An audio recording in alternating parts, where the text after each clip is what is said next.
கன்ஃபர்மேஷனுக்கு flames கூட போட்டு பார்த்தங்க. ஆ. அதுல கூட லவ்ன்னு தான் வந்துச்சு. அப்போ உனக்கு சரியா ஃப்ளேம்ஸ் போட தெரியல. ஏங்க எனக்கு கணக்கு வேணா போட தெரியும் சொல்லுங்க, ஆனா ஃப்ளேம்ஸ்லாம் கரெக்டா போட்டுருவேன். நம்ம கிளாஸ்ல இருக்க பாதி கப்புள்ஸோட ஜாதகமும் என் ரஃப் நோட் லாஸ்ட் பேஜ்ல தான் இருக்கும். அப்படி எதர்ச்சியா ஒவ்வொருத்தங்களுக்கும் போடுறப்பதான் உங்க பேரும் போட்டு பார்த்தேன். அப்படிதான் இதெல்லாம் ஆரம்பிச்சது. சரி, உனக்கு எத்தனை பேரோட ஃப்ளேம்ஸ் போட்டு பார்த்துருக்க?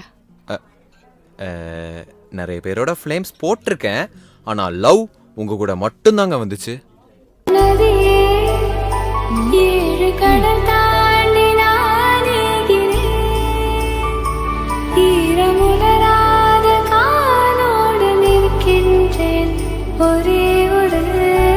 நான் தான் அப்பவே சொன்னேன்ல உனக்கு சரியா ஃப்ளேம்ஸ் போட தெரியலன்னு.